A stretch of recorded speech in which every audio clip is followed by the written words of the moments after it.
来ke dan le dan jin ke drubun da da mi ke nan da wa gun ji dra nan ji zamba dan je ge du da ji ju den do. In the language of the gods, Nagas, and Yakshas, in the language of demons and of humans too, in however many kinds of speech there may be, I shall proclaim the Dharma in the language of all. May all beings who have any remaining afflictive obstructions to omniscience, be able to hear whatever they need to hear, even if they're on the 10th Bodhisattva ground.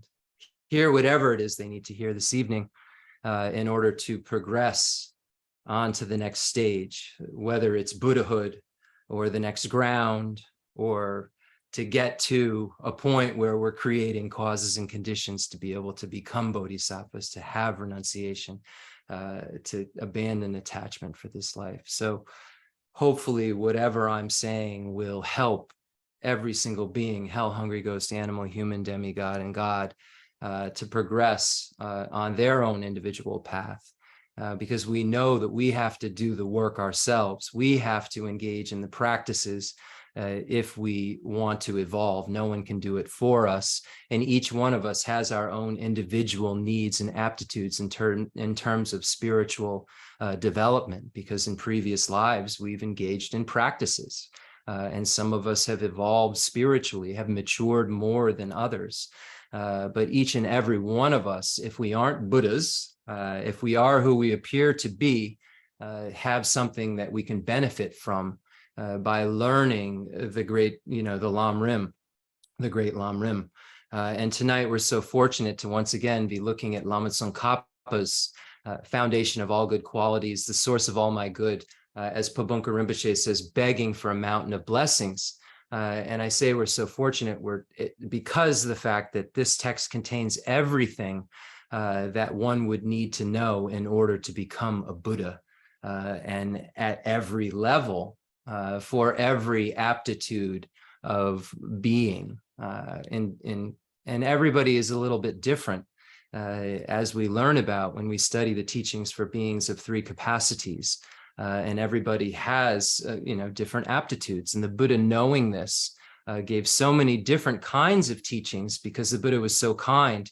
And sometimes when we look at just the sutras directly, it can be confusing to try to figure out how we put this into practice, how these points that the Buddha is making would be applied to our daily lives, how we would, make this change our entire worldview. And what's so incredible about a text like The Source of All My Good, which is based on, of course, Lama Tsongkhapa's larger text, the Great Treatise on the Stages of the Path to Enlightenment, as well as the Great Treatise on the Stages of the Tantric Path to Enlightenment. We can see, everything contained just in these 14 stanzas, and everything that is found in the root text of even the Great Treatise on the Stage of the Path to Enlightenment, Atisha's Lamp for the Path to Enlightenment, contained there. And it's very rare to have such instructions. It's rare to have any kind of Buddha Dharma in our lives, but to have clear and concise constructions and have perfect lamas and have all the causes and conditions and all of these leisures in our lives is really, really rare. So just rejoice in the fact that today you have the opportunity to evolve, to become, closer to the place where you never have to suffer again, and closer to the place where not only do you never have to suffer again, but you will constantly be in a state of bliss, the most perfect bliss you could ever experience. And also, while you're experiencing that bliss, you'll be the most reliable guide in the universe and be able to truly aid all sentient beings without any kind of obstacles or kind of states of unknowing what they need. You will know perfectly what they need and how to help them. And while you're helping them to try to find the truth for themselves, you will only be experiencing bliss and never experience any suffering, because the obstructions to omniscience will have been removed, as well as, of course, the afflictive obstructions. And the way that this will occur, and the way that every Buddha has made their states occur, all the male and female Buddhas have become Buddhas by depending upon the stages of the path to enlightenment. And the stages of the path to enlightenment aren't a secret. They're the ones that we're studying. So rejoice in the fact that you can become a Buddha. You will become a Buddha. And the way that every Buddha became a Buddha was by relying on this information that we're talking about tonight. So have a little bit of a sigh of relief, even if you had a hard day, and know that you'll be able to get to a place eventually where you'll never have a hard day again. And you can show others how to never have hard days again as well. And that's amazing. And we think about how difficult this human basis can be, and how at times, as Arya Deva says, that in the 400 verses, it seems like our enemy, that, we get sick because of it. We have all of these needs and these kind of desires that emerge from, this human basis's hormones and so forth. So in one way, we look at it, it's kind of like an enemy that's causing us so much distraction. When we get cut, it hurts and we have so much pain. And it's because of this body that, is the kind of contaminated body that it is. It dies, and it will be what kills us. It will stop working, and our consciousness will eject from it. So Arya Deva says, in some ways, this human basis seems like such an enemy. But in other ways, we look at this human basis, it's an independence upon that we can become a Buddha, and we can engage in these stages of the path that are flawless. So if we look at it in this respect, then we start to turn this idea away, that is kind of mistaken, and turn it towards more gratitude and recognizing that, yes, we do have this reality of death will come, nothing can stop it. And we don't know when we're going to die. And this body is kind of insignificant. It doesn't take much for it to die. And it's because that it's so kind of insignificant that we die. So in some ways we say, man, it's this body's such a problem. But, the human basis, it says, and where we abide is somewhere that a bodhisattva in a pure land, bodhisattva, and they say even, and sometimes in Akanishta, in a pure land where they're receiving teachings from Arya, from the Buddha in the enjoyment body. They actually make prayers to be born into the position that we are in, because we are able to engage in helping other sentient beings and relate to other sentient beings and hear about suffering and see suffering. And the bodhisattva recognizes this as a way to help them enhance their bodhicitta, enhance their love and compassion, because they're somewhere where there's a lot of work to do. So if we look at this basis that we have, and we see that this basis that we have and where we live is something that somebody very, very realized prays to be able to have, we have to have some gratitude that we currently possess it, and see that the way that a being would get to a pure land, the way that a being would be able to, see the enjoyment body of a Buddha, would be to engage in the teaching shared in common with beings of small capacity, the teaching shared in common with beings of medium capacity, and the teachings for beings of great capacity. And, in this, if we're talking about the perfection vehicle, he or she would have to see emptiness directly in order to be in this Akanishta pure land, in order to receive teachings from the Buddha's enjoyment body, the Sambhogakaya.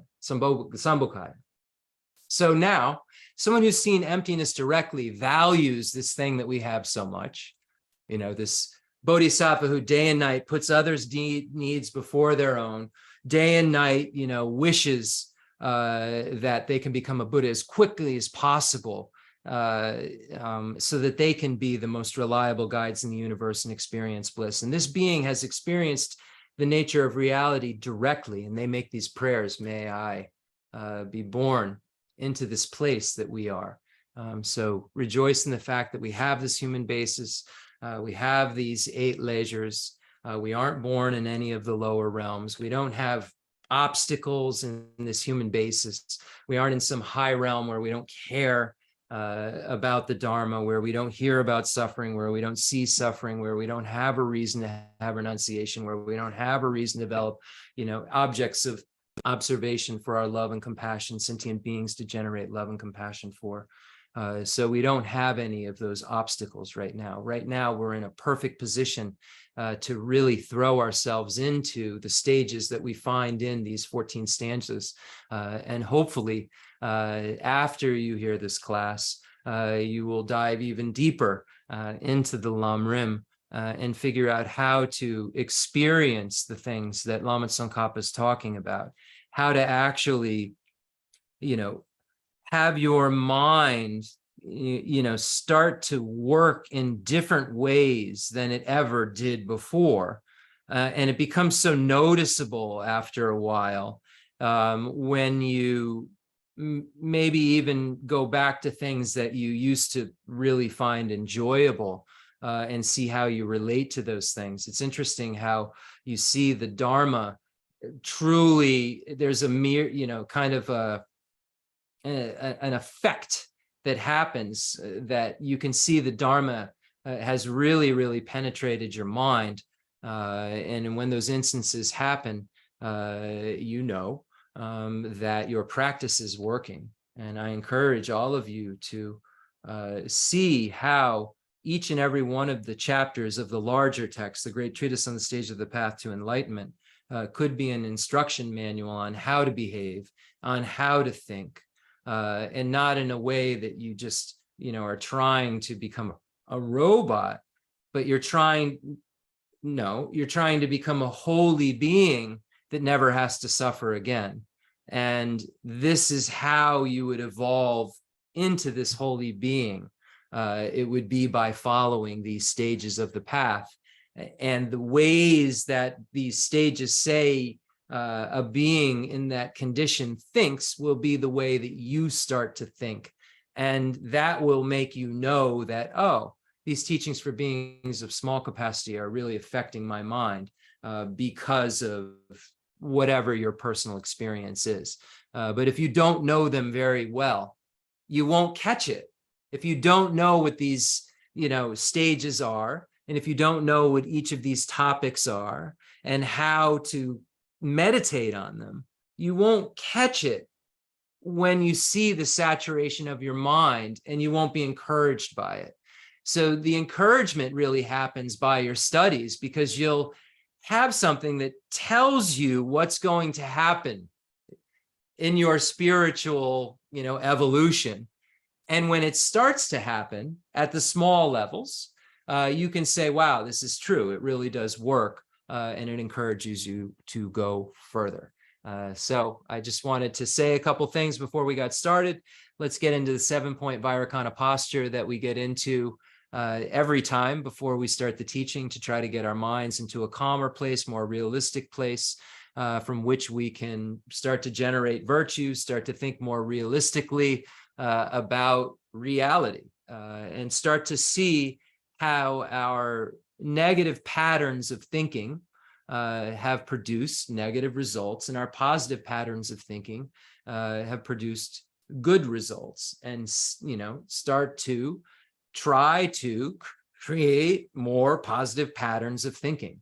And the only way that we can create more positive patterns of thinking is to familiarize our minds with those positive patterns and do it over and over and over again. So a pattern is created in our minds. So it's, I think science says neural pathways or something, creating this pattern in our mind of goodness. And when this pattern in our mind, we look at the word meditation. In Tibetan, it just merely means familiarization. When you're familiarizing yourself over and over again, you're creating a pattern in your mind that makes it so easy for you to just do it like that. So it makes it, if you create this pattern in your mind to abstain from killing and stealing and sexual misconduct, over and over and over again. It's just a pattern where you then naturally engage in the ethics that abandons it. At first, it's a chunky, it's not really a pattern at first, because it keeps having these, ups and downs and stops and starts. But if you keep trying to do it over and over again, there's a familiarization and a pattern that gets ingrained, and that becomes your pattern, your way of being. This ethics that abandons the 10 non-virtuous activities, those first 3 that I talked about, this kind of familiarization with it over and over again, and thinking about it. And when you engage in the negativity of it, engaging in the 4 opponent powers, you're creating these kind of patterns, these kind of ways of being that your mind will just be like.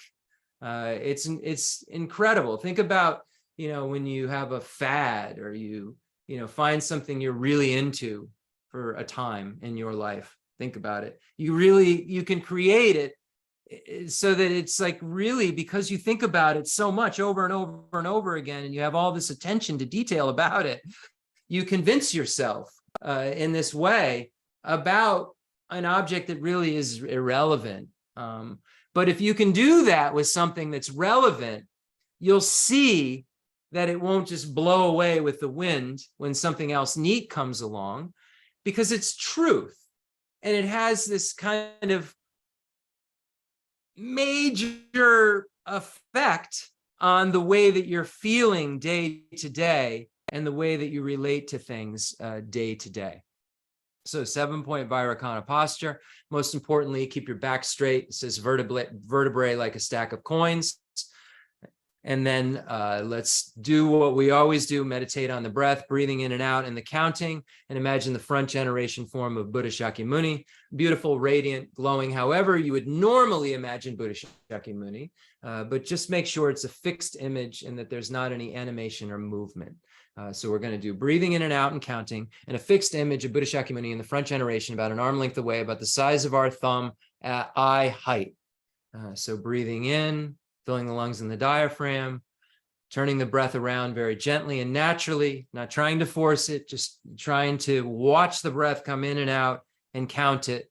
And while this natural process is going on, just 1, 2, with your mental, not that quickly, but just natural process of breathing in and out.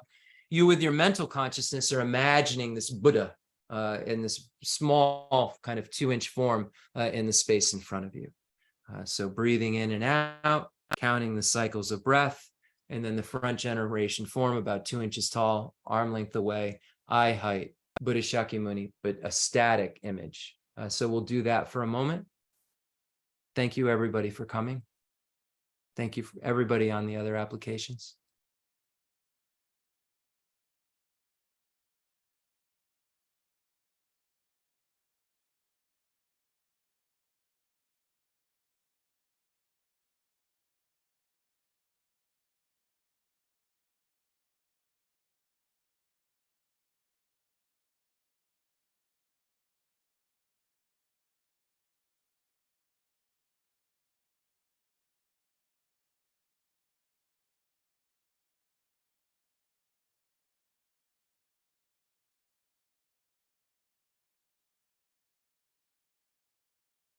We're so fortunate to be here this evening, to have heard about the Dharma that Buddha Shakyamuni came to this world to present almost 2,600 years ago. We're familiar with the first turning of the wheel of Dharma, where Buddha stated that this is the superior truth of suffering. This is the superior truth of origin. This is the superior truth of cessation. And this is the superior truth of path. These 4 truths, and understanding these 4 truths, meditating on these 4 truths, will allow us to never have to suffer again. We're so fortunate to be presented with something like this, something that will show us how to remove the afflictive obstructions that keep us bound to cyclic existence. The Buddha showed us all of the types of suffering that we have to endure in that first noble truth, where he stated that this is the superior truth of suffering, and showed us all of the 8 types of suffering and the 6 types of suffering, the 3 types of suffering, knowing that that third suffering, the pervasive compounded suffering, this mastermind of all of the other sufferings that we find, this suffering in every form of cyclic existence, having to be forced again and again into a set of among the five aggregates because of our contaminated karmas, afflictions, and their seeds, and not having any freedom. And that lack of freedom is misery.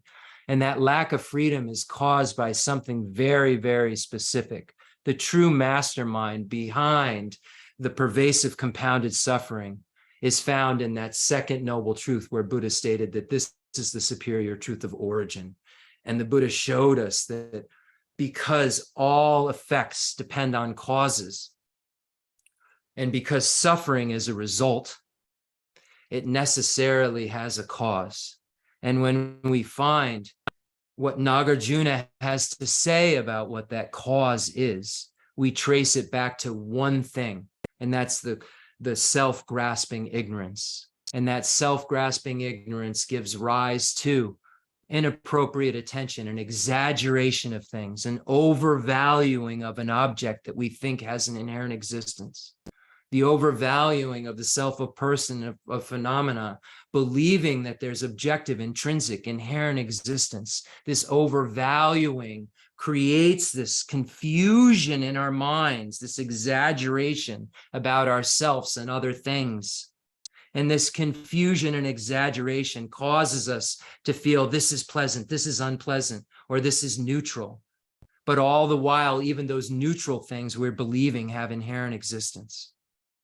And the Buddha stated that it is this push and pull that's created by this exaggeration that causes us to suffer in numerous ways, because the things we find pleasant, we become attached to. The things that we find unpleasant, we want to push away and we have aversion towards. And everything else, we just have a neutral feeling that it has inherent existence and we're sure of it. And the Buddha said that these afflictions come about from the exaggeration, this inappropriate attention that comes about from self-grasping ignorance.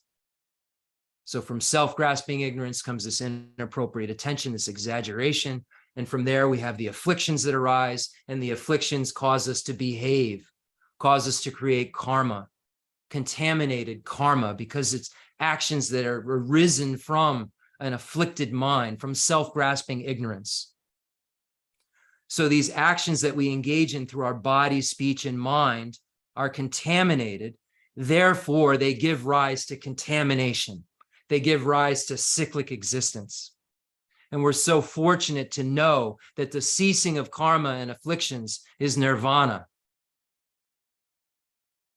So if we can get rid of those contaminated causes, the contaminated results will end.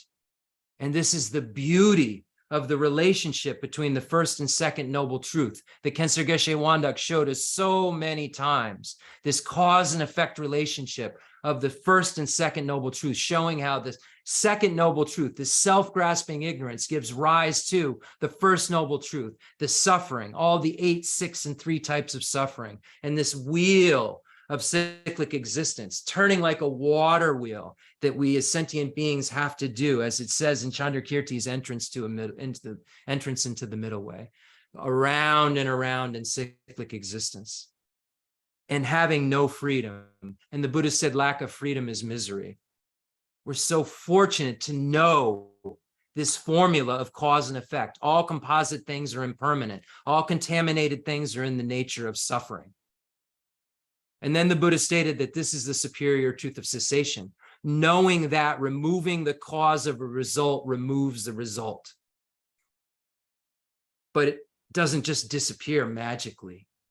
And that's when the Buddha stated that this is the superior truth of path, and showed us exactly what we need to do in order to abandon the truth of origin, to generate some sort of wisdom, some sort of opponent, some sort of thing that harms the self-grasping ignorance to the point where it obliterates, gets it completely, rid of it completely. We're so fortunate that we know these truths that the Buddha came 2,600 years ago to present. Rejoice in this fact. We know how to get rid of the afflictive obstructions because of the first turning of the wheel of Dharma. The second turning of the wheel of Dharma, the Buddha was so clear about that origin of suffering that he wasn't so clear about it the first turning of the wheel of Dharma. And at the second turning of the wheel of Dharma, the Buddha was so clear that all phenomena lack inherent existence, and it was our grasping at things the opposite way, as believing that they have inherent existence, that causes all of our problems. And the Buddha, and this turning of the wheel of Dharma, was teaching to the Mahayana, to the Bodhisattvas, the Mahayana vehicle, and implicitly showed the 5 paths that are required for one to become a Buddha: path of accumulation, path of preparation, path of seeing, path of meditation, and path of no more learning. We're so fortunate to be blessed with these teachings. We're so fortunate to be blessed with the teachings of the third turning of the wheel of Dharma, where Buddha gave an interpretation of his own teaching. But we find very, very incredible teachings on the nature of the mind and on Buddha nature that we can interpret according to the Prasangika view to truly understand what Lord Maitreya was talking about when he said that we all have this gold treasure within us that just needs to be uncovered. This gold treasure, this Buddha nature, the seed of the Tathagata essence, this thing we all possess that just needs to be uncovered. And it's covered up by these afflictive obstructions and obstructions to omniscience, this mud that's contaminating our mind, which is in the nature of clear light and unsullied. And the Prasangika view knows we need to interpret this and see that this mind has the potential to evolve into perfection because it's in the nature of clear light and unsullied, and because of dependent origination, and because the mind is empty of inherent existence and the mental consciousness is impermanent.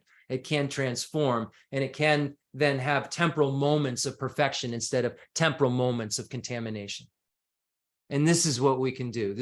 We can change the temporal moments of our mind into temporal of our mind now that isn't always so good, into temporal moments of a mind that's perfect wisdom, perfect love, perfect compassion, perfect skillful means, and perfect power.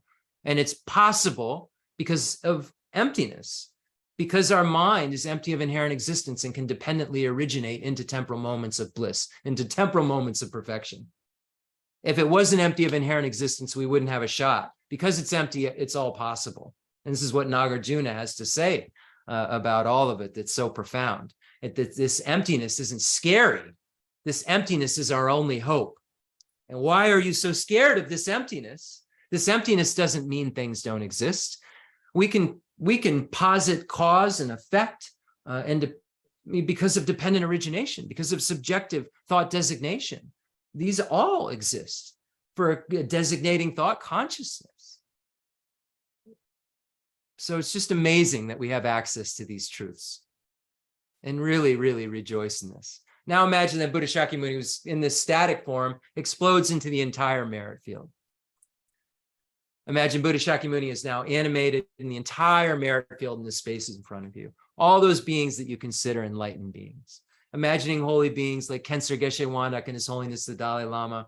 Imagining Demalocha Rinpoche and Geshe Lobsang Gompo, and imagining Khenser Lobsang Gyatso, and imagining Geshe Dorje Namtu and Umzala Geshe Aga, and Geshe Mala Tenzin Ladrin and Jeffrey Hopkins, imagining Lama Alan Wallace, any of these beings you consider holy beings, your lamas, Lama Zopa Rinpoche, Chado Rinpoche, all of these incredible beings, just imagining them in the space in front of you in the merit field, all the beings from the extensive deeds lineage passed down from Buddha Shakyamuni to Lord Maitreya and his Sangha and Basu Bandhu and Dharmakirti and Dignaga, Dignaga and Dharmakirti and Vimuktasena and Hari Bhadra and Gunaprabha and Shakyaprabha and Lama Salimpa and Atisha, and those beings of the profound view lineage passed down from Buddha Shakyamuni to Manjushri and Nagarjuna and Buddha Palita and Chandrakirti and Shanti Deva and Arya Deva and Chandrashita and Baba Vega and Kamala Shila. And again, imagining Lama Salimpa and Lord Atisha, all these holy beings, imagining them in the space in front of you. You're connected to them. They are your spiritual family. Don't think of them as anything less. Connect to them in that way. And whenever you call upon the enlightened beings, they come. We just don't have the karma to see it. So just know they're here and use your imagination to kind of validate that reality until it's not imagination anymore. It is what you can actually see. We just have karmic obstacles that aren't allowing us to see these holy beings right now that we're so connected to, and that we want to keep connecting to. So we hear their names in our ears and it leaves imprints in our minds, so that we study their texts more in the future if we haven't. And in future lives, we connect with their texts, because it's these texts that we're going to need to navigate these stages of the path to enlightenment. Imagining all the holy beings of the lineage of blessings passed down from Vajradhara and Machipa and Tilopa and Naropa and Lotsawa, Marpa and Milarepa and Gampopa, these holy beings. We're so fortunate. Please read the life story of Milarepa. If you're ever needing inspiration, please read this text. See what Milarepa did. See how Milarepa evolved. Milarepa became Buddha in that lifetime. We can do the same. We have access to all of these teachings. Rejoice in this fact. Feel a little lighter because of it. Now, thinking about Lord Atisha passing the Lamrim lineage down to Drontompa, and then imagining the old Kadampa lineages, those three. Imagining the holy beings of the Nyingma Padmasambhava, Sakya, Satya Kunganyimpo, and Sakya Pandita. Kaju lineage, the Karmapas, the Galupa lineage, imagining Lama Tsongkhapa, Kirtup J, Joseph J, Basu Chuji Jetson, Jayan Cheba, Panchen Son Andrapa, Janjaropi Dorje, Gonju Jimmy Wampo, Jitsumba, imagining all these holy beings, the seventh Dalai Lama. We're so fortunate to be connected to them. Imagining the beings of the highest yoga tantra, yogic tantra, performance tantra, and action tantra, all the beings of the four classes of tantra in the space in front of you. Imagining all the 35 Buddhas in the space in front of you. Rinpoche was so kind to show us that by making prostrations to them, each and every one of them has the power, because of the power of basis and our motivation, to get rid of eons of negative virtue, negativity, non-virtue. We're so fortunate. Rejoice in the fact that we know about the four opponent powers, and we can swiftly purify our non-virtues and try our best to only engage in virtues, so we can move closer and closer to that state of perfection, just like Milarepa. Imagining all of the protector deities, those Dharma protectors that said to Buddha, I will protect your teachings. I will protect those who follow your teachings. We're so connected to these holy, holy protectors. In our future lives, may we connect to them as well. Now, imagine that you share this experience with all sentient beings. We know that the bodhisattvas work for other sentient beings' needs. And we know the only way we can achieve our needs and all sentient beings' needs is to become a Buddha. The only way we can become a Buddha is to become a bodhisattva. The only way we can become a bodhisattva is to condition our minds to the ways that a bodhisattva's mind would work. We have to start thinking and acting in ways that bodhisattvas do and becoming familiar with it, creating patterns within our mind, as we said before, that are like the patterns of a bodhisattva's mind, and the patterns of behavior that are like the patterns of behaviors of a bodhisattva's speech and physical activities. So we're trying to emulate these holy beings. So right now, what we can do with our minds to emulate a holy being is to imagine we're doing what they day and night try to do, and that's connect every sentient being possible to the truth of suchness, the truth of emptiness, the truth of putting others' needs before your own, the truth of love, the truth of compassion, the truth of the other cherishing attitude, instead of the self-cherishing attitude. So imagine now you're starting to try to behave and think like these enlightened beings that day and night just try to figure out how to help us become more like them. So imagine that you bring every single sentient being in the universe here. hell hungry ghost animal, human demigods and gods, and also those high level bodhisattvas who still have even the smallest levels of the obstructions to omniscience. Imagine that they're here too. They're rejoicing that we're here because they're much more qualified than us. But imagine that they're here and they're here to just hear that one thing, whatever it is they need to become the most reliable guide in the universe, to become awakened, become an awakened one who's woken up, woken up, and not only woken up to what reality is, woken up fully in terms of omniscience, in terms of no longer even seeing appearances at a conventional level to have inherent existence. And even those Aryas who've seen emptiness directly, even the Arhats of the Hinayana vehicle, when they aren't in meditative equipoise on the direct nature of reality, things appear to have inherent existence still to them. Even though they don't believe it, the appearances still have this embedded imprint of this kind of objective existence in terms of apprehension to these beings. The Buddha doesn't have that anymore, so there's no distraction. So imagine that we're doing the things that will get us to that point where there's no distraction, where we have no bias.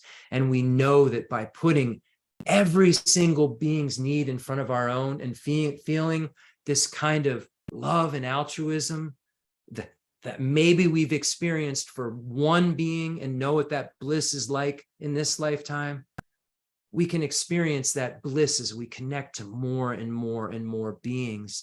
And that bliss and that openness of our mind and that undoing of the self-cherishing attitude, the unbinding of the self-grasping ignorance allows us to actually touch all of their lives and touch their lives in a way that's not handicapped by all of our own mess, our messes, and the imprints of our messes. It's amazing. We have this opportunity right now. Doesn't matter where you live. If you're hearing this Dharma, if you have access to these 14 stanzas that Lama Tsongkhapa taught, you have it. You have what you need. Use it. Please, please use this Dharma. Now, we're all here. All the enlightened beings are here. And all sentient beings are here. Anyone who doesn't know, a sentient being in big Buddhism technical terms is anyone who's not a Buddha. So the line of demarcation between a sentient being and a Buddha is that, the 10th bodhisattva ground. Up to there, you're still a sentient being. And then once you've completed that 10th bodhisattva ground and have the resultant, you could some say 11th ground, depends on what vehicle, but 11th ground, we'll say the resultant, you're a Buddha. Until then, we still have work to do on those grounds and paths. Sorry, I lost track because I was looking at my next step. Okay, so we're going to read a little bit more from Meditation on Emptiness before we read the Heart Sutra by Jeffrey Hopkins. The Meditation on Emptiness is by Jeffrey Hopkins. The Heart Sutra is by Buddha. But we're going to read a little bit more because I think it's so incredible that we have these oral instructions that were given to Jeffrey Hopkins by these incredible masters, some of them teachers of the Dalai Lama, the Dalai Lama's teacher on emptiness, the Dalai Lama's senior tutor. I mean, oral instructions that, from real yogis, and that are just precious, priceless. I can't believe we have them. And I just encourage all of you at your own pace, please. And if, you open this book and it's just like, man, this is too much. The other stuff I was doing was working, just put it aside and realize that this is really important and then get back to it in another 6 months or, it's an evolution, It's 25 years of studying. Wow, I'm getting more and more years than 25. Almost 30 years I've been studying Dharma and have just a little bit of understanding of what this stuff means. So don't think that you'll get it right away. But what were we talking about? So if you're going to meditate on emptiness, wow, it's late already. Okay, That's fine. So if you're going to meditate, that's right, we started a little late. If you're going to meditate on emptiness, you need to know what you're meditating on. So when we're saying that something's empty, we need to know, well, what is empty? When we say, what is it empty of? What is this thing that you're talking about that's giving me all this problem? Buddha, what is it? And then the Buddha and the yogis, and in this text, it says for us to, and all of the teachers, Khyentse Geshe Wanda, see how the I naturally appears. See how it appears. Does it, when we're just going about our day, but more when we're sitting in meditation and just letting kind of like our mind just naturally see what the I appears as, not investigating it at all, just seeing it's just, this is me. Yeah, I'm Jeff. This is me. This is all me. And then if I start to say, okay, who's Jeff? Then I start to like feel like something separates from all of me, all of these parts and legs and blood and guts. I can't possibly be guts. There's a feeling of, wait, guts, the things of me that stink, is that, then I start to think, well, there's something more pure me. There's a funny thing that occurs when I, start to do analysis of, guts, and pus and blood, because if I'm willing to say that the body's mine, then I have to say, it starts to just become strange. That's what this is all about. It's about shaking you up. And it goes to say this in a minute. And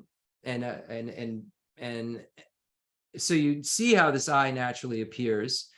And then you see that it naturally appears as objectively existent, intrinsically existent, as this kind of standalone concrete thing.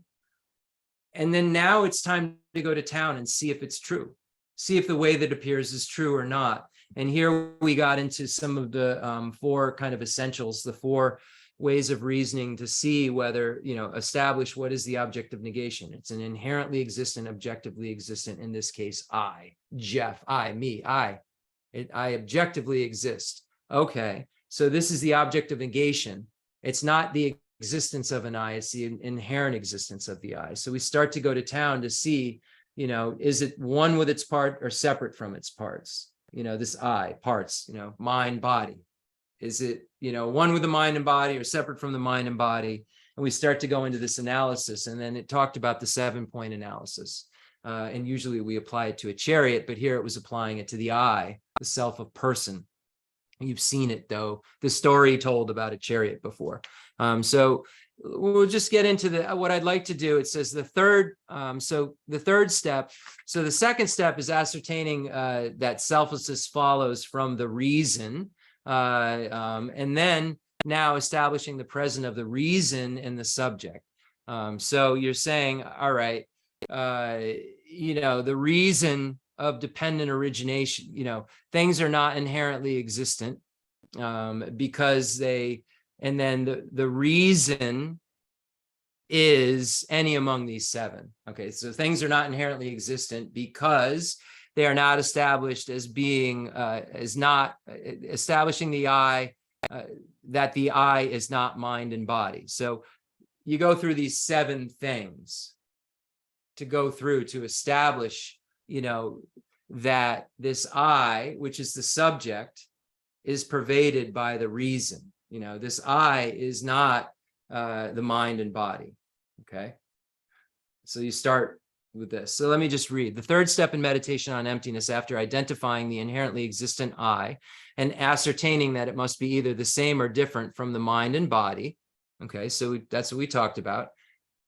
Then is the establishment of the first reason as a quality of the I, proving that the I is not mind and body. Many reasons are suggested here, and each should be considered thoroughly until one is found which disturbs the notion that the I is mind and body. Or, so there's all of these different reasonings given that the I is not the mind and body. The I is not different from the mind and body. So these things, all of these different emptinesses, presentations of emptiness, are used for a practitioner to see which one if not all, jars this idea of objective existence in the mind. It's supposed to, as Kensei Geshe Wanduk used to say, harm the notion of selfhood. These things harm it. Okay, so the I never really thought the I was my mind and body anyway. Okay, so this one's not really jarring. Okay, establishing that the I is not different from my mind and body. Okay, well, I really, well, wait a second. That feels better. Okay, because then I feel like I'm this permanent thing that's always going to be, because I know this body's going to die. So I'd feel better if it wasn't just that. But then you can't establish a Jeff without the body to designate on top of this a basis that doesn't have any Jeffness, just a basis that's named as, because we're finding out that the I is not mind and body. So the basis, the aggregates, if we can't say that it's that, then if it objectively exists, it has to be something else. There's no other place to find it. Somewhere else or there. There's nowhere else than somewhere else or there. So we go through all these possibilities of somewhere else or there and see which one jars the mind that grasps at things as being inherently objectively existent. So this is the name of the game. And I'll just read the first one. I know I'm way into time and I'll figure out how to make this work. Establishing the I is not mind and body. The I is not the mental and physical aggregates, because then the assertion of an I would be senseless. I would be just another name for the aggregates. You just say that the I is the parts, the mind and body. The I is just the mind, another name for mind and body. That's just another name for mind and body. The I is not the aggregates, because just as the aggregates are many, so the selves would be many. Or just as the I is one, so the aggregates would be one. So we know there's 5 aggregates. Are there 5 selves? Or are there just one aggregate? Is mind body one somehow? Is physical and mental the same? We know they're mutually exclusive according to logic. So we start to see all these collisions, logical, with logic in terms of how we think things normally are when we go through these. And that's the point of it, to see, if the I is one with the aggregates, then there's many I's, And if you just say aggregates and aren't just saying 5, if you're just saying parts, oh my, how many parts does Jeff have? It's billions, right? It probably cells. I mean, just it gets crazy when you think of all of these things, So how many Jeffs are there? And then, are all these parts just one? Is the air in my lung right now my consciousness? Does that make sense? Is the air in my lung right now my blood? Can't be one. Aggregates can't be one. So it starts to become strange and untenable, basically. So we'll leave it at that. Jeffrey Hopkins' meditation on emptiness. And what I'll do now is I'm going to just read the Heart Sutra and the prayer of refuge, and then I'll do the concluding prayers the way that I normally would. Because I think, if I'm not mistaken, it's time to end now. So I'm just going to read through the prayers, and we'll do instead of it in the normal way we'll just do the concluding way. See how it works. Sutra of the Heart of Transcendent Knowledge. Thus have I heard once the Blessed One was dwelling in Rajagriha at Vulture Peak Mountain, together with a great gathering of the Sangha monks and a great gathering of the Sangha bodhisattvas. At that time, the Blessed One entered the samadhi that expresses the Dharma called profound illumination. At the same time, noble Avalokiteshvara, the Bodhisattva Mahasattva, while practicing the profound Prajaparamita, saw in this way, he saw the 5 skandhas to be empty of nature. Then, through the power of the Buddha, Venerable Shariputra said to noble Avalokiteshvara, the Bodhisattva Mahasattva, how should a son or daughter of noble family who wishes to practice the profound who wishes to practice the profound Prajaparamita?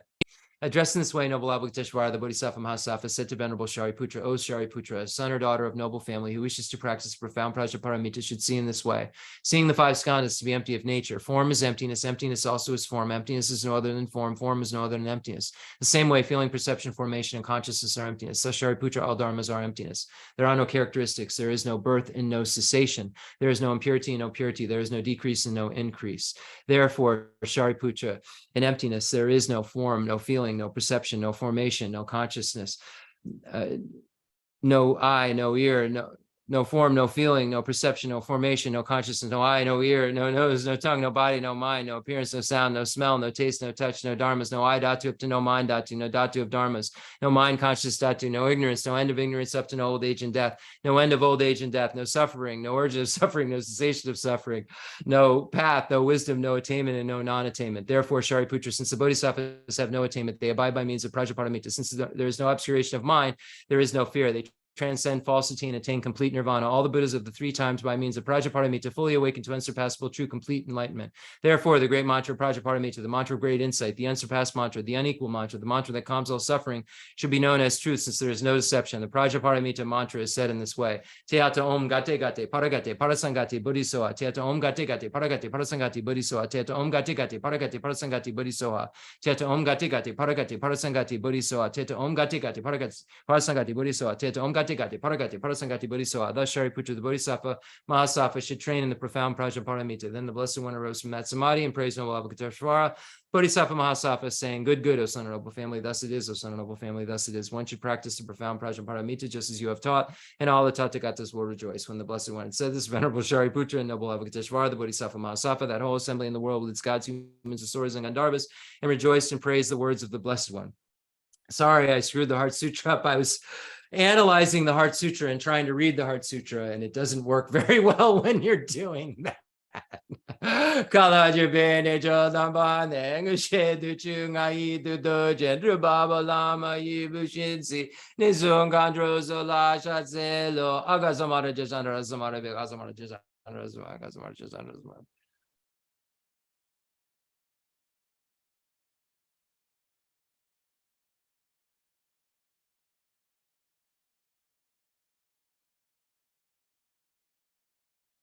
Aga samara jasana razamara be teata ongate gate paragate prasangati buddhiso apago juzonji gaye demedoji je lobodoji mebodoji shawadoji dragi baji medoji danji je goriye so agerindo jaje je wada medon be jandandra wada ndo bajun je mo punzon jonjoji tashi de jandan da de le sho.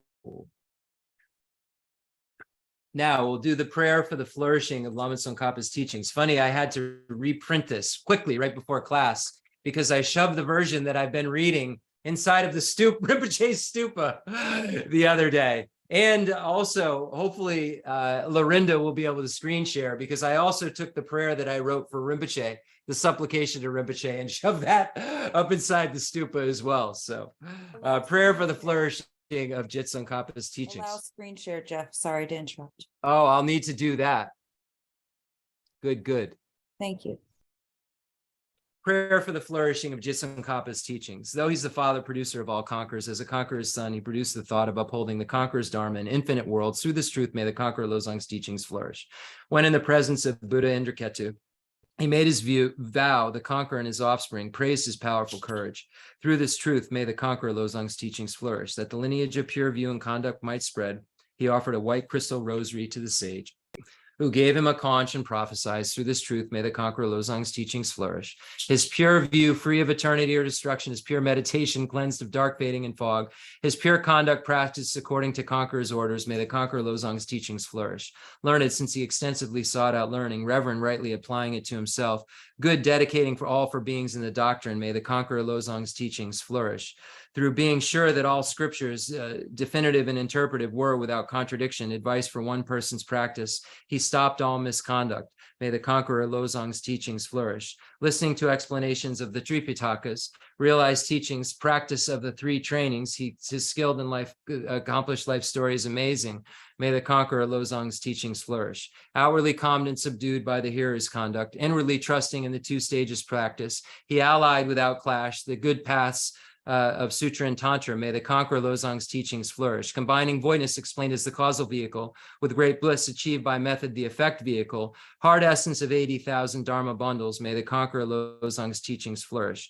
By the power of the ocean of oath-bound doctrine protectors, like the main guardians of the three beings past, like the quick-acting Lord, Vaishravana, Karmayana, may the conqueror Losang's teachings flourish.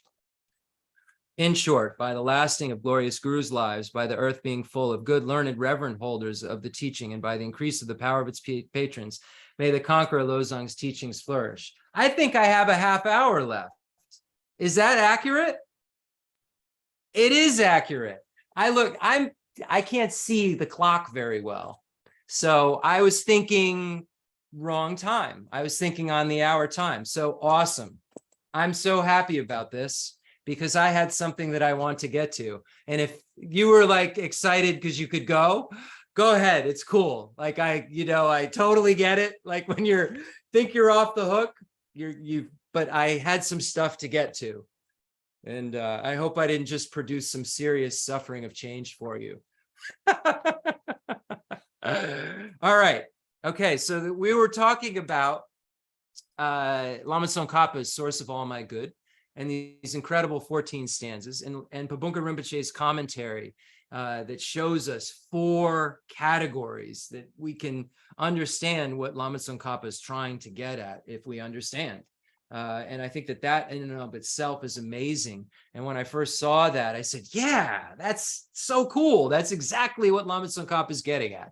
This first thing is, the foundation of everything, and the Lamrim is the teacher.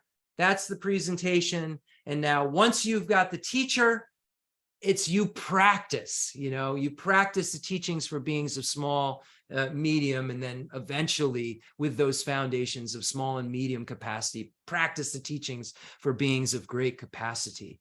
And it's incredible to see that then the text has these supplications and prayers at the end that you'll keep being able to do it. So Pabunka Rinpoche was so skilled to say, you find a Lama, what you do once you've found a teacher is practice everything that needs to happen in order to become a Buddha, because that's what a teacher will teach you.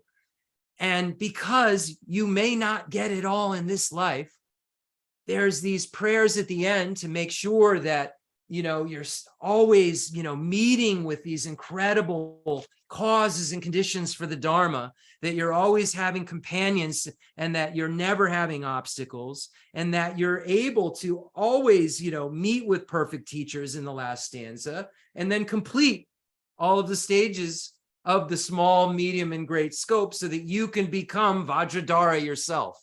So that Vajradhara is the tantric form of Buddha Shakyamuni. And we know that this text has the secret teachings within it too. So this text of the Source of All My Good isn't just a text on the perfection vehicle, which most of the great treatise on the stage of the path to enlightenment itself deals with. We find a very small section at the end of Lama Tsongkhapa's great treatise on the stage of the path to enlightenment that deals with the resultant vehicle, the tantric path. But if you want the full contents of the tantric path, you go to Lama Tsongkhapa's great treatise on the stages of the tantric path to enlightenment. If you want to understand what, the 4 classes of tantra, and here, the 2 stages here, are being talked about, it's going to require you to know what the great treatise on the stage of the tantric path to enlightenment talks about, the generation stages and completion stages of highest yoga tantra, and in the lower tantras, the yoga with and without signs and so forth. You're going to need to understand those details. You're going to need those other texts. And wow, how beautiful it is that if most of it, if not all of the great treatise on the stages of the tantric path to enlightenment is in English, in the form of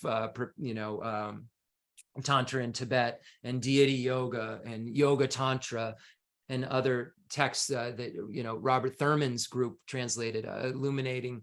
I'm sorry, I don't know the names of them. I apologize, but we have these texts in our grip so that we can become Vajradhara. We can become a Buddha as quickly as possible. We can become a Buddha in this lifetime. by relying on the tantric teachings that have as the foundation, though, the perfection vehicle and all of the ethics that we're learning about now, those moralities that the Bodhisattva has, that stanza-wise become before Tsongkhapa says, once I practice well, the path shared and become a vessel that is worthy. That worthy part comes from those the moralities and the practice of, these paths shared in common, the perfection vehicle paths. So, wow. But we have them to practice so that we can do the tantric vehicle, so that we can be worthy vessels to quickly become Buddhas. It's incredible that we have all of this.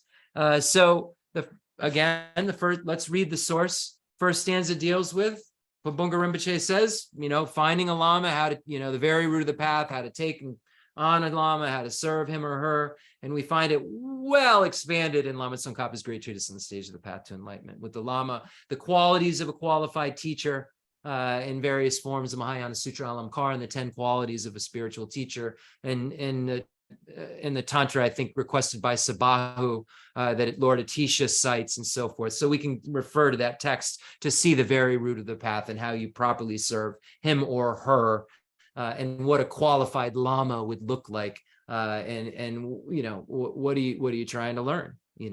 How much do you think you need to know, right? So you have to find out what that is and what a qualified Lama would be. So this is the first. The source of all my good is my kind Lama, my Lord.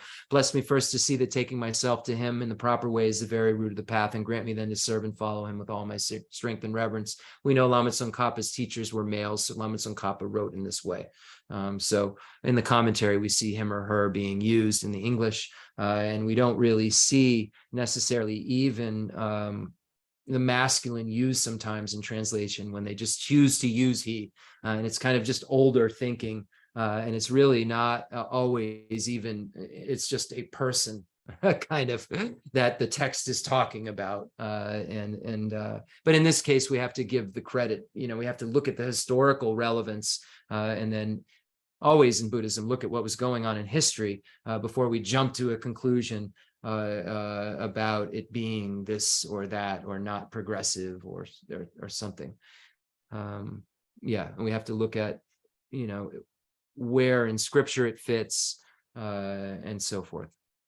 Okay, so this is the first stanza. Second stanza now is how you train your mind once you've taken a Lama, and this is going to follow all the way to stanza 12. Bless me first to realize that the excellent life of leisure I've found just this once is ever so hard to find and ever so valuable. Grant me then to wish and never stop to wish, that I could take its essence night and day. My body and the life in it are fleeting as the bubbles in the sea froth of a wave. Bless me first thus to recall the death that will destroy me soon, and help me find sure knowledge that after I've died, the things I've done, the white or black, and what those deeds will bring to me, follow always close behind, as certain as my shadow. Grant me then ever to be careful to stop the slightest wrongs of the many wrongs we do, and try to carry out instead each and every good of the many that we may. Bless me to perceive all that's wrong with the seemingly good things of this life. I can never get enough of them. They cannot be trusted. They are the door to every pain I have. Grant me then to strive instead for the happiness of freedom. Grant that these pure thoughts may lead me to be watchful and recall what I should be doing. Grant me to give the greatest care to make the vows of morality the essence of my practice. They are the root of Buddha's teachings. I have slipped and fallen into the sea of this suffering life. Bless me to see that every living being, every one my own mother, has fallen into. Bless me then to practice the wish for enlightenment, to take on myself the task of freeing them all. Bless me to see clearly that the wish itself is not enough, for if I am not well trained in the three moralities, I cannot become a Buddha. Grant me then a fierce resolve to master the Bodhisattva vows. Grant that I may quickly gain the path where quietude and insight join together, one which quiets my mind from being distracted to wrong objects, the other which analyzes the perfect meaning in the correct way. Grant that once I practice well the path shared and become a vessel that is worthy, I enter with perfect ease. See, this is how you could enter into the Tantrayana. The entrance into Tantrayana is an initiation, and you have to be a bodhisattva to take to get a bodhisattva vow. So you would enter with perfect ease into the Vajrayana.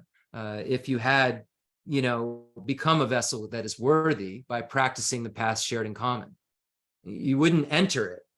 You just wouldn't enter it really. You could think you are, you can imagine you're entering it, you can have a facsimile of entering it that we use as tools. We do. But don't think you're some special practitioner if you're not, because that can be so grasping. And it can cause you to engage in non-virtue because you think you're more realized than you are. So you have to understand, you would enter with perfect ease into these practices if you were a vessel that's worthy. And a vessel that's worthy is these foundational practices. I enter with perfect ease the way of the diamond, highest of all ways, holiest door, to come inside for the fortunate and good. It's only a door that you can go, that the fortunate and good can go inside. It's not a door that those vessels that aren't worthy can enter. Just like you don't enter the Mahayana until you have bodhicitta, you're not a Mahayana till you're a bodhisattva. Here, you're not entering into Tantrayana. You can't go through that door unless you're a worthy vessel. And a worthy vessel isn't because someone has touched you on the head with a stick or with a torma. It means you're ethically grounded. You've practicing the three moralities and you're a bodhisattva. Anything else is just us doing what I did before class when I said, I'm bringing every sentient being here. I wouldn't even begin to know what they looked like. Right? I wouldn't even begin to know where these places were. Couldn't even point, I couldn't point them out to you. But I do this to leave these imprints in my mind so that I'll eventually be able to point them out to you. We do Tantrayana as practitioners who aren't bodhisattvas to leave imprints, but don't take it so seriously that you neglect what makes Tantra actually work. That you neglect the thing that will allow you to actually go into the door. You're standing outside the door if you're not a bodhisattva, unfortunately. I'm sorry. Even if you've taken 1,000 initiations, if you're not a bodhisattva, you're not in the door, but you've pretended to enter the door, which will allow you to eventually enter the door. It's what it familiarizes our mind with it and connects us, so we have these imprints to connect with these initiations later when we are bodhisattvas and we enter with ease. And this is the only way we will if we connect to this stuff.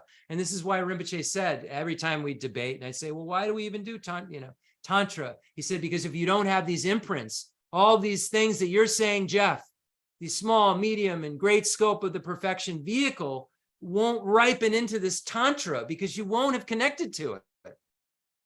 Just like some of the Buddha's students, the Shakyamuni students became his students because in their previous life, they looked at a Buddha's picture and said, wow, what an amazing being. It'd be great to be like that. Left an imprint. So we're leaving these imprints in our mind like this when we do the practice. But we must understand who we really are and use the mirror of the Dharma. If you're a bodhisattva, wonderful. But that's a rare quality to day and night. Think about others' needs before your own. Because you, day and night, have already decided that you want out of cyclic existence and have thought before you thought about that of nothing else but getting out of cyclic existence. And then you realized it stunk so bad that you wanted to get everybody else out of cyclic existence. And day and night, you started thinking about getting everybody out of cyclic existence. You too, but everybody, that's major, major mind who's just putting others' needs day and night, and the object of whose? Everyone's. Whose needs? Whose? Everyone's, not some. That's how you could enter the tantric path with perfect ease. Bless me to know with genuine certainty that when I've entered thus, the cause that gives me both the high attainments is to keep my pledges and my vows most pure. Grant me then to always keep them, even if it costs my life. Bless me next to realize as well as I can the crucial points of both the steps, the essence of the secret ways. Grant me then to practice as the holy ones have spoken, putting all my effort in and never leaving off the practice of the 4 times highest that there is. Okay, so now that finishes the section Pabunka says on what you need to do once you've found a teacher. And then Pabunka says, now this section is a request so that you can attain all favorable conditions for succeeding in the path and stop all circumstances that might prevent you from doing so. So now you're looking for any obstacles to be removed on this path of the practice of the beings of three capacities. So, Pabunka is so smart. He's saying now you're asking so that, nothing gets in your way of practicing these things. And then, so this says, bless me, grant me that the spiritual friend who shows me this good road and all my true companions in this quest live long and fruitful lives. Bless and grant me that the rain of obstacles, things with inside me or outside me that could stop me now, stop and end forever. And then Pabunka says now this final thing, the 14th stanza is a prayer that in your future lives you'll be taken care of by a Lama and you'll gain the strength to reach the final end of all the levels and paths. In all my lives, may I never live apart from my perfect Lamas. May I bask in the glory of the Dharma. May I fulfill perfectly every good quality of every level and path and reach then quickly the place where I become myself, the one who holds the diamond. Okay. So we did things a little differently today. I'm okay with that. So we'll go right into this. Bless me to see clearly that the wish itself is not enough. For if I'm not well trained in three moralities, I cannot become a Buddha. There it is. That's a problem right there. Cannot. It doesn't say might not. Cannot. I mean, it's so strongly worded. Grant me then a fierce resolve to master the bodhisattva vows. Mastering them. When we look at bodhisattva vows, 18 root and 46 secondary vows. Who has mastered them? Buddha. Who has really mastered what those vows say? Who perfectly holds them? Perfect. How could it be? Because the Buddha was the only one who could relate to every sentient being in the universe in a way to know, how to be of most benefit. And these ethics, some of these behaviors in the bodhisattva vow, of course, are just abstention. But when you look at them in relation to what their purpose is in the commentary, you see that the perfection of that vow is really, it requires you to be a Buddha to really perfect it. So we were talking about the three moralities. The first morality is abstaining or, abstaining from negativity, abandoning negativity, restraint from faulty action, it's also called. So we went over that and we saw that, abandoning non-virtues, the general non-virtues, such as the 10 non-virtues and keeping refuge vows, and then specific things like the individual liberation, bodhisattva vows and tantric vows. We went through all of that. So that's the category of the ethics of restraint from faulty action. And the accumulation of virtue, we went through all of these different forms of the ways in which one can accumulate all of the different virtues, the 9 ways. I'm sorry, was it 9 or 8 ways? I apologize. I'll tell you in a moment. I have the commentary in my hand. 8. That's right. So the 8 ways of creating virtue. I'm glad that my brain said it's 8, I think, not 9. So the 8 ways of gathering virtue, and then the 11 ways of working for beings. So we've started talking about the 11 ways of working for beings, and we keep promising we're going to finish it. And I believe that we were, let's see. I think we were at the 6th way, or no, the 8th way, right? Anyway, I'll go through the 5th. So the 5th way is to console those in grief. I know that we went over that before. The 6th way is to help those in need, to provide whatever is required: food, shelter, companionship, even perfume and flowers, it says, to someone who needs to smell better. If it'll help them in some way, then, the 7th is to act as a support to those who are searching for someone on them who they can rely. Without self-interest, bodhisattvas looked after those who seek a spiritual teacher, providing them with material and spiritual sustenance by, for instance, giving them instruction on how to develop mental stability. The 8th is to help others according to their disposition and way of thinking. I think we read through this. Bodhisattvas must understand the attitudes, aspirations, and abilities of those they wish to help. So we see there's teachings for beings of 3 capacities. And Lord Atisha said, understand there are beings of 3 capacities, small, medium, and great. I shall write clearly to distinguish their defining characteristics. And we see how the Buddha taught to scope. The Buddha gave all these varying instructions because there are varying types of aptitudes. There's varieties of dispositions, and beings aren't all exactly on the same place spiritually, and we all require a little bit of a different kind of thing in order to mature. So the Bodhisattva works within dispositions. Understanding their attitudes includes discerning which disturbing emotions predominate, whether the person tends towards wholesome or unwholesome actions, to what extent their love and compassion is developed. Understanding their aspirations involves awareness of what people hope to accomplish and whether they wish to attain enlightenment, personal liberation, and high rebirth. Yes, we read this last week.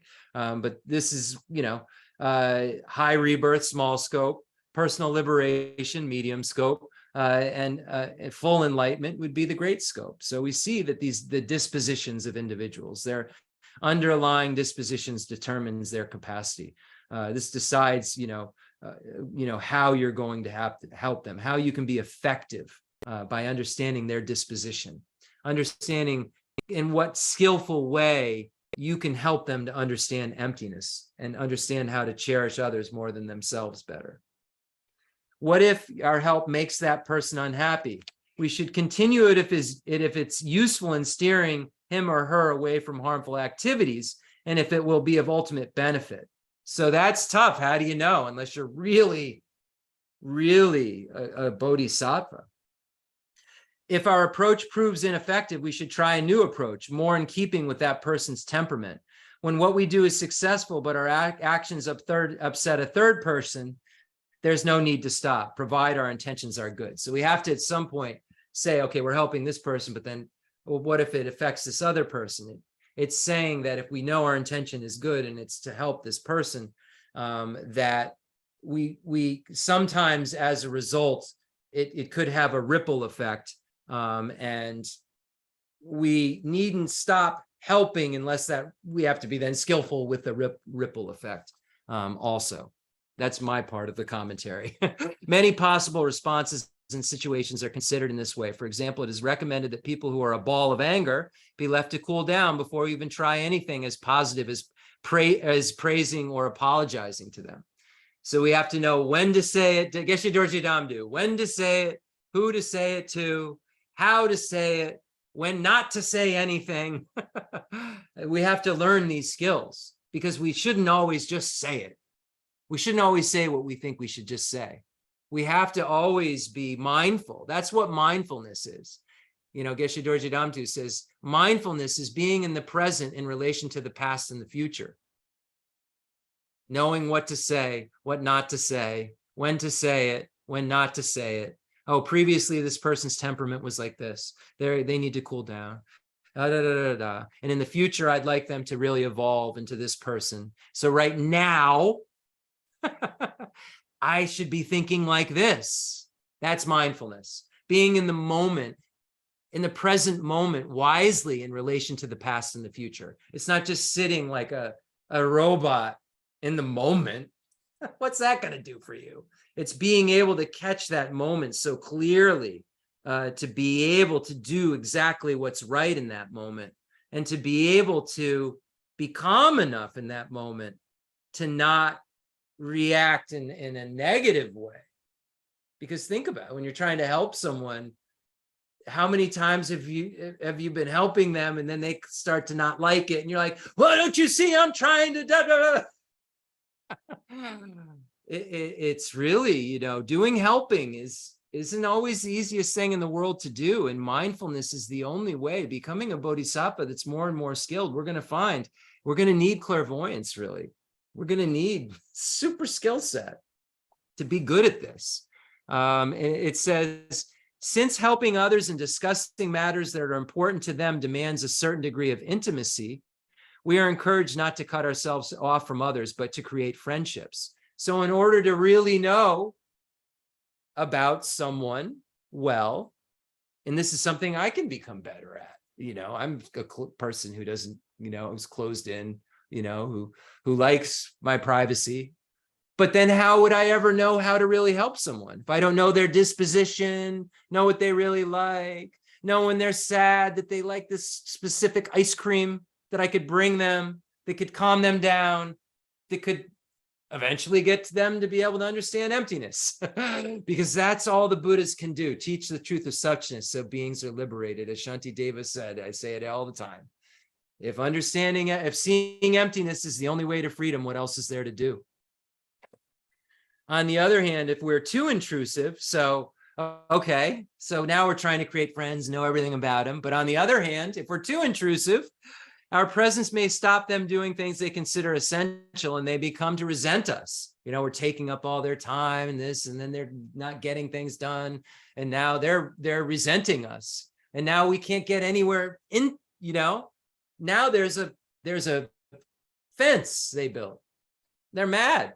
And we were helping and we were getting somewhere, we thought, because we wanted to be so friendly, because Buddha said we have to. Mindfulness, being mindful of the past and the present, in the minute, in the moment. You have to think about what's the best thing to do right here, not just sit there and go, okay, I'll just do what I do. That's my awareness of the moment. I'm just doing what I'm doing. It's just not how you're going to become a bodhisattva. We must therefore become skillful in sustaining relationships. Know what to say, when not to say it, how to say it. In our enthusiasm to help, we may be too trusting, which is a mistake when we do not know the other person well. People are not always what they appear to be. We should encourage others to do positive things within their capacity and discourage them from doing what is overambitious. So if someone's conning us, see, it's the thing. And we're helping them. You're thinking it doesn't really matter, what they do with the money I gave them, right? It's the thought that counts. Like you're giving someone money and they're buying alcohol, drugs. And you're thinking to yourself, well, it doesn't really matter. And right? It's what they do with it. It makes them happy. But then here it's saying that we've got to be careful with that. People aren't always what they appear to be. So it's not saying that you should just have stupid compassion. As the Dalai Lama says, you have, a mad dog running at you. You don't just stop and bend over and go, compassion. Oh, I want you to have happiness and the causes of happiness and be free from suffering, the causes of suffering. You run as fast as you possibly can, because you're not going to be able to help them and you're going to get eaten and bit. You're not going to bring the dog to the truth of suchness by allowing them to harm you. So this is why the Bodhisattva is willing to be harmed if it will allow you to be closer to the truth of suchness. But how would you even know unless you were really, really, really tuned in? The ninth way is to support and encourage those engaged in excellent enterprises, such as in cultivating faith, praising those engaging in virtue, studying the teachings, practicing generosity, and developing wisdom. Ethical discipline and generosity are responsible for a good rebirth and sufficient resources. Wisdom is necessary for the attainment of liberation, since only it allows us to overcome the basic confusion which binds us to cyclic existence. However, wisdom comes only through listening to and studying the teachings, which one will not do unless one has interest and conviction in them. Oh, it's 8:30. Okay. The 10th, I only have a few more paragraphs. I'm going to finish this. And then, because I already did the prayer for flourishing in Lama Tsongkhapa's teachings. 10th way, thank you very much, though, because I didn't know that. 10th way is to correct those who are not doing what they should and doing what they should correct. The 10th way is to correct those who are not doing what they should and doing what they should not. It is misguided to tolerate and ignore their actions. When parents and teachers try to address such problems, they often get upset, but a bodhisattva remains calm and clear. Whereas we can begin to practice these 10 ways of helping others, we cannot perform the 11th, the accomplishing of miraculous feats, until we have developed certain powers based on a high degree of meditative stabilization, and not the less reliable kind of powers attained through the combination of substance and mantras. The questions arises as to whether there is a difference between compassion and pity. Compassion is always a positive emotion, whereas pity may be accompanied by feelings of superiority and condescension. We must guard against any attitude which devalues others and gives importance to recognizing our own rather than others' faults. When others act in a negative way, we must try not to get upset nor to respond with anger, hostility, or hatred. Instead, realizing that their behavior and the negative tendencies which underlie it are something temporary, we should try to help others get rid of them. What if we have tried to help repeatedly without success? We should understand that everything does not depend on us. We can only help others if they want to be helped, and sometimes we have to acknowledge that we may not be able to help them in this life. Compassionate help for those in difficulty is, of course, good, but the most useful thing we can do is to help them stand on their own feet, resolving to work for the good of others, just as Buddhas and Bodhisattvas do. We can begin to train ourselves now. Great book.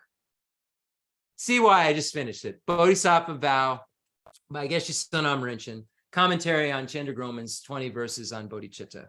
So we'll do concluding mandala offering. We didn't do refuge prayer or mandala offering, but I don't know. What's that guy say? I'm Ron Reagan and I'm not afraid of burning in hell. Something like this. I always get a crack up when I hear that commercial. Proud atheist, something like this.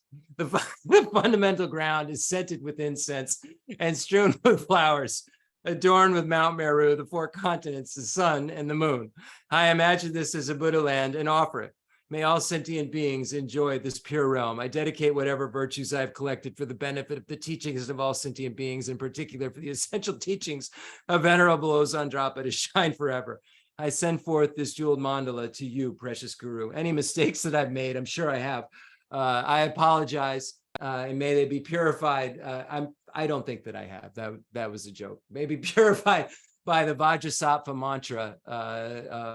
And we imagine Vajrasattva is inseparable from our root Lama, inseparable from Khyentse Geshe Wandak, inseparable from His Holiness the Dalai Lama. And we imagine that white, red, and blue light rays and nectars shower down on us and all sentient beings and transform into white ohms, red ahs, and blue homes, and purify ours and all sentient beings, body, speech, and mind, respectively. And we imagine this is occurring as we hear this mantra, and that any mistakes that I've made in this teaching are purified, and any mistakes I've made are erased from your mind. Om benza sato samaya minu balaya benza zada zena vajija dida me baba zuto gaya me baba zubo gaya me baba anuragdo me baba savazidi me braja sava kama zuju me kitam triyan kuru hum ha ho bhagavan sava tata gata benza mami muka benza baba maha samaya sapa hom ve. May we always be protected by Paul and Lama. Jo Rama Jo Rama Jo Jo Rama Junjo Kalarajamo Rama Jadaja Junjo Rula Rula Hungjo Jo Rama Jo Rama Jo Jo Rama Junjo Kalarajamo Rama Jadaja Junjo Rula Rula Hungjo Jo Rama Jo Rama Jo Jo Rama Junjo Kalarajamo Rama Jadaja Junjo Rula Rula Hungjo Jo Rama Jo Rama Jo Jo Rama Junjo Kalarajamo Rama Jadaja Junjo Rula Rula Hungjo Jo Rama Jo Rama Jo Jo Rama Junjo Kalarajamo Rama Jadaja Junjo Rula Rula Hungjo Jo Rama Jo Rama Jo Jo Rama Junjo Kalarajamo Rama Jadaja Junjo Rula Rula Hungjo Jo Rama Jo Rama Jo Jo Rama Junjo Kalarajamo Rama Anyone who's having any obstacles to the Dharma, may they be removed through the mantra of Drapu Sundri. Om Vajrapani Hari Griva Gurudo Om Ve. I dedicate all this virtue to emulate the knowledge of the hero Manjushri, and likewise Samantabhadra as well, with whatever dedication is praised as supreme by all the conquerors who traverse the 3 times. I also dedicate all my roots of virtue for the sake of auspicious deeds. In that pure land surrounded by snowy mountains, you are the source of all benefit and happiness, all powerful Avalokiteshvara. Tenzin Gyatso, may you stay until samsara's end. And a supplication to Khyentse Geshe Wandak, if we could do a screen share.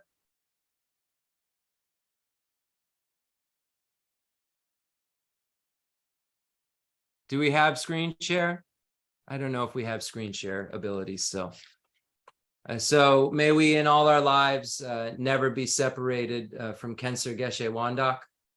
And may we realize renunciation, bodhicitta, and the correct view of emptiness. So we truly know who Rinpoche was.